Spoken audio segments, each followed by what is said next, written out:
January 20th, 2017. Trump becomes the 45th president of the United States. After a long presidential campaign and promises that seemed unachievable, one stands out, starting a trade war with China. Somebody had to do it, so I'm taking on China.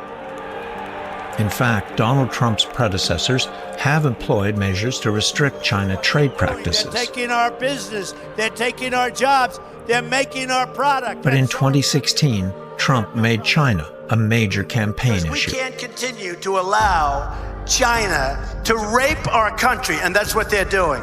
It's the greatest theft in the history of the world. Now that Trump is back in the White House, he promises to intensify the trade hostilities with the Asian giant. We're going to put a 100% tariff on every single car that comes across the line, and you're not going to be able to sell those cars. However, with 30% of global manufacturing and a value of $6 trillion in this industry, China is currently the world's factory. Walmart, Apple, Adidas, Nike. Do you know what's common between these brands? They all outsource manufacturing to China. China leads with 28.4% of global manufacturing output, which is nearly $4 trillion. American companies like Apple, Ford, Levi Strauss, and many others rely on Chinese manufacturing.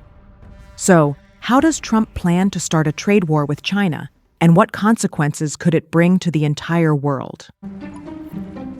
The competition for economic and technological supremacy between the United States and China has been a central theme in global politics since the early 21st century. During Donald Trump's administration, this rivalry reached new dimensions, marked by confrontational policies in the economic, commercial, and technological spheres. Through the imposition of punitive tariffs and technological restrictions, the Trump administration sought to slow China's rise, trying to prevent it from surpassing the United States as the world's leading economic and technological power. Washington has barred approvals of new telecommunications equipment from China's Huawei Technologies and ZTE. Yesterday, the U.S. president signed an executive order effectively banning U.S. telecom companies from using Huawei technology for 5G. However, despite these efforts, China managed to continue its expansion, with a growth rate of 6% and a GDP of $17.2 trillion during Donald Trump's first term. One of the most prominent approaches adopted by the Trump administration was the imposition of tariffs on Chinese products as a measure to reduce the U.S. trade deficit with China. The deficit, which in 2016 reached over $370 billion in favor of China, was a key factor in justifying these policies. By raising tariffs, the administration sought to make Chinese products more expensive in the U.S. market, hoping to balance the trade relations between the two countries. This way, the aim was to foster domestic production in the U.S. and protect local industries from foreign competition. Game on here. A trade war between the United States and China is here. Over the past 16 months, America and China have been trading blows through tariffs on goods. We are looking at a reality that has, a 25% tariff on every single product that would come in from China. Moreover, Trump expressed his commitment to the idea of buying American, hiring Americans, and building in America, highlighting his intention to strengthen the national industry. Although these measures had some impact on reducing the trade deficit, they failed to prevent China's continued economic and commercial growth, as it diversified its markets and continued to increase its exports to other regions of the world.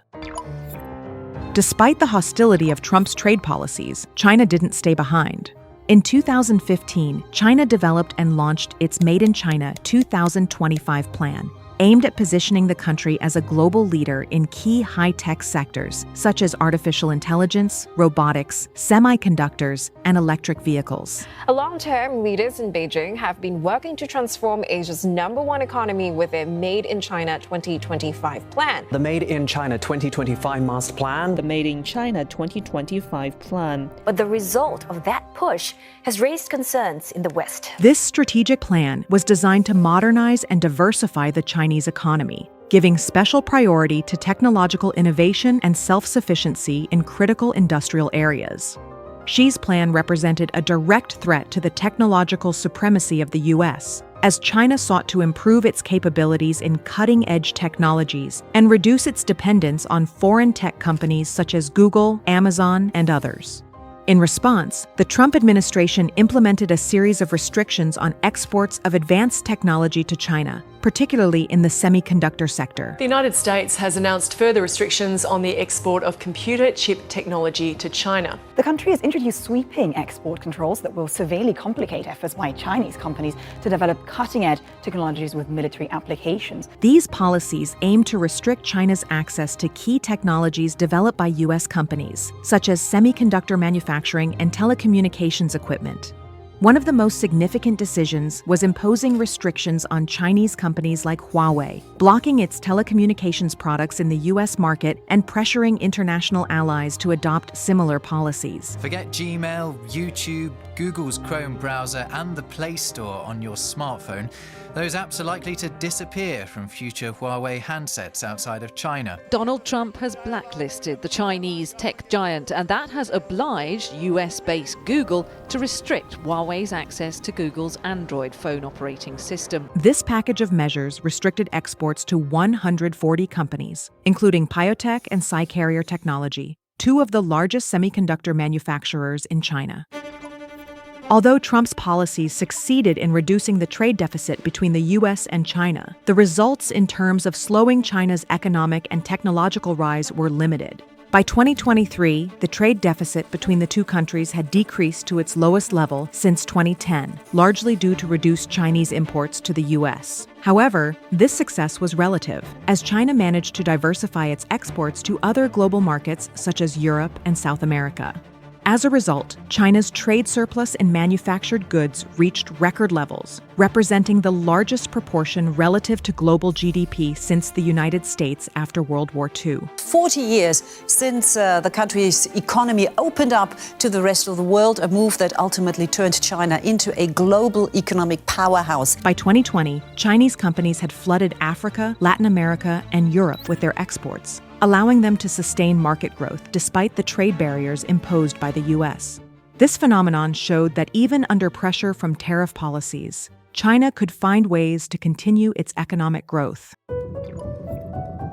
In the face of the trade and technological restrictions imposed by the United States, China adopted a strategy of technological self-sufficiency.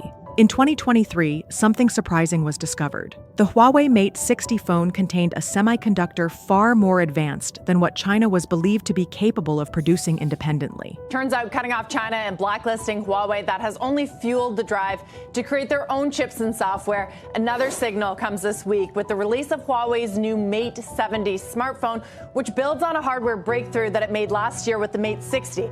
Now, that one included an advanced chip made by Huawei's semi-arm that industry observers, they didn't even think it was capable. This finding suggested that China had significantly closed the technological gap with its Western competitors. Instead of being 8 or 10 years behind, China was now only 4 or 5 years behind the U.S., marking a significant advancement in China's technological self-sufficiency and shaking Western powers. Over the past 4 decades, Beijing has increasingly asserted its power on the global stage and is now on course to become the world's biggest economy 2 years sooner than predicted pre-pandemic. Moreover, China continued to progress in sectors such as artificial intelligence and electric vehicles, expanding its market share despite the imposed restrictions. Companies like BYD, one of the leading electric vehicle manufacturers, began building factories in countries like Thailand, Hungary, and Brazil, allowing them to bypass U.S. trade barriers. With Donald Trump's return to the White House, it is likely that the United States will continue with a confrontational policy toward China, intensifying restrictive measures.